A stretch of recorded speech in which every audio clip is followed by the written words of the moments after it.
Virgin Islands Day Reflections. In researching the historical background of Virgin Islands Day, I gathered that in the British Virgin Islands, every first Monday of July is celebrated as Virgin Islands Day, which is the commemoration of the day on which BVI gained self-governing status within the limits of still being a British colonial possession. Between 1872 and 1956, the BVI was part of the colonial federation called the British Leeward Islands, but that entity was later severed. Later, the islands became officially a distinct colony in 1960 and a self-governing colony in 1967. Up until 1978, 1st July was celebrated as Colony Day, but from 1979, it was known as Territory Day. Beginning in 2021, the holiday has been renamed to Virgin Islands Day.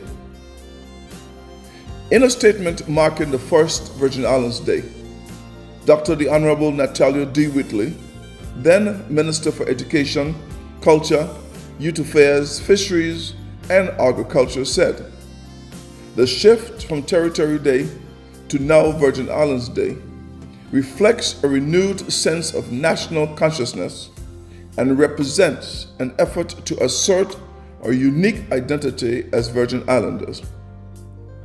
It is a recognition that as Virgin Islanders, that are part of the Caribbean family, we have a distinct and separate culture and history that have shaped us to who we are today." End of quote. Virgin Islands Day is celebrated by giving of patriotic speeches, musical concerts, and various festivities that occur all across the islands. It is about more than the historic reason for the holiday nowadays. It is a matter of territorial pride in being a BVI citizen. By virtues of Sections 5 and 7 of the West Indian Act 1962, the Virgin Islands Constitution orders, together with amendments throughout the ensuing years, the last being 2007, even though some will argue that the last was on June 9, 2022, categorized the Virgin Islands as an overseas territory of the United Kingdom. Constitutionally, we are where we are, and some will debate whether or not we are where we should be. The question to be answered is, constitutionally or politically, what is the desired status for the British Virgin Islands, and how do we wish to be identified globally? Lurking behind our ultimate decision of advancing our constitutional status is the word fair. But collectively, we must stand on the words of the late President Franklin D. Roosevelt, who stated in his 1933 inaugural address that the only thing to fear is fear itself.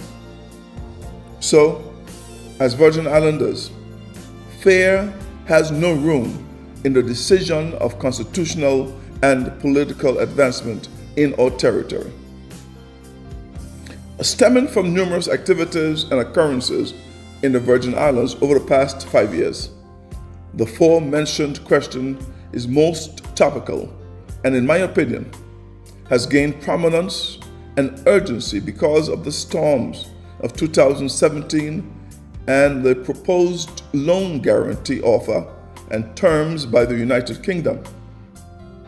The global pandemic of 2020 through 2022, the 2021 Commission of Inquiry recommendations, the proposals of the Government of National Unity for the implementation of all of the COI's recommendations, the growing world recession resulting in higher interest rates, food prices, transportation costs, and gas prices coupled with a defamatory video of the Virgin Islands that was purportedly sanctioned and produced for usage by the Commissioner of Police for the international recruitment of law enforcement officers.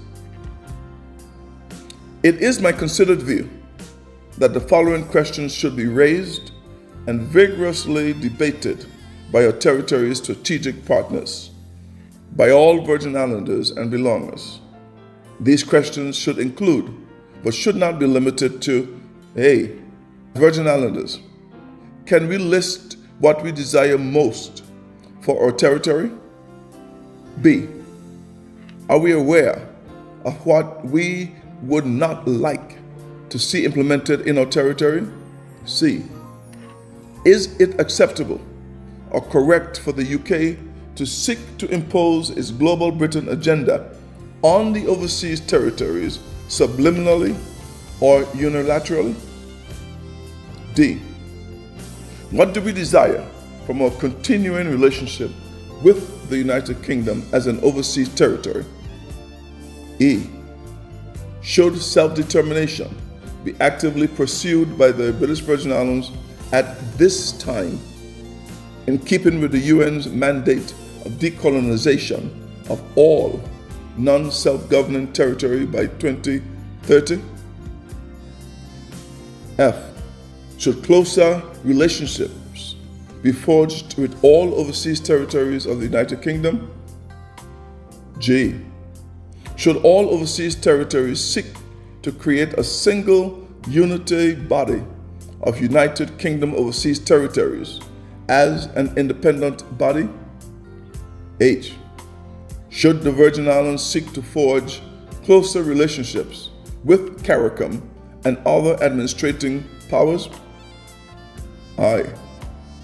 What are the vulnerabilities of our economic pillars and how can they be addressed with the goal of strengthening and diversifying our economy? And J.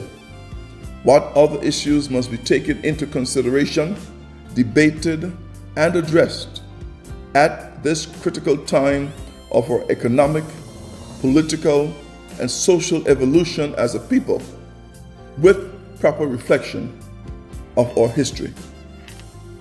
In closing, it is my view that consideration must be given to these and other issues, as opposed to repetitive and circular conversations relative to our relationship with the United Kingdom and the way forward for our territory. The day of decision making is upon us. What positive decisions would we make for the future of our beloved British Virgin Islands? Happy Virgin Islands Day. Virgin Islands, your qualities can never be denied.